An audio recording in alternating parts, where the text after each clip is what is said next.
देखो, यदि हम इसको टॉप लोड वॉशिंग मशीन के पल्सेटर से कंपेयर करें तो पल्सेटर एक्चुअल में कपड़ों को वर्टिकल डायरेक्शन में रोटेट करवाता है। तो एक्चुअल में पल्सेटर सही से कपड़ों पर फोर्स लगा नहीं पाता, जिसकी वजह से पल्सेटर के ऊपर बहुत सारे रोलर लगे रहते हैं जो कपड़ों को और पानी पर फोर्स लगाते हैं। तो एक्चुअल में रोलर कपड़ों के साथ में बहुत ही हार्ड तरीके से पेश आते हैं। लेकिन फ्रंट लोड में ऐसा कुछ भी नहीं है। इसका ड्रम एकदम सिंपल है। इसके ड्रम के अंदर बस छोटे छोटे शेप बने हुए हैं। जब ड्रम रोटेट करता है तो एक्चुअल में इस ड्रम का बस एक ही टारगेट है, कपड़ों को ऊपर लेकर जाए और यह ग्रेविटी की वजह से वापस ऊपर से नीचे गिरते हैं पानी में। और ऊपर से नीचे गिरेंगे तो सिंपल सी बात है, पानी कपड़ों के अंदर से पास होगा, यानी यहाँ पर कपड़ों की वॉशिंग टम्बलिंग इफेक्ट से की जाती है। तो एक्चुअल में ड्रम इन कपड़ों के साथ में बहुत ही जेंटली तरीके से पेश आता है और इसी वजह से इस मशीन को 40 to 60% लेस वाटर की जरूरत होती है टॉप लोड से कंपेयर करें तो। लेकिन फिर से इम्पोर्टेंट बात, जब कपड़े धुल जाते हैं तो हम डोर को ओपन नहीं कर सकते। यह मशीन अपने आप लॉक करती है, क्योंकि डोर ओपन हुआ तो पूरा पानी बाहर निकल जाएगा।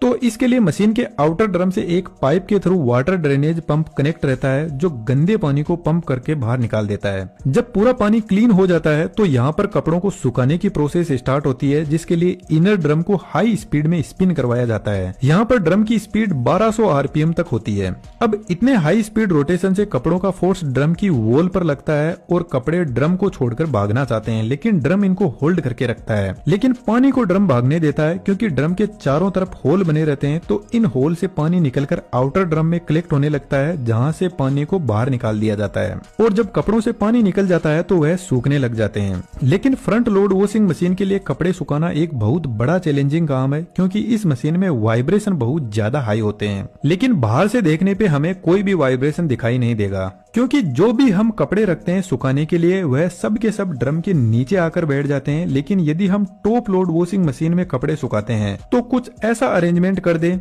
जैसे कपड़ों को चारों डायरेक्शन में रख देते हैं और फिर इसको स्पिन करवाते हैं, तो बहुत हाई चांस है कि मशीन बिल्कुल भी वाइब्रेट ना करे, क्योंकि चारों दिशाओं में इक्वल फोर्स लग रहा है तो वह एक दूसरे को कैंसिल आउट करते रहेंगे। लेकिन फ्रंट लोड में तो हम ऐसा नहीं कर सकते। कपड़े को कहीं पर भी रखो वह वापस नीचे आ ही जाएंगे। तो एक्चुअल में फ्रंट लोड में वाइब्रेशन की प्रॉब्लम ज्यादा होती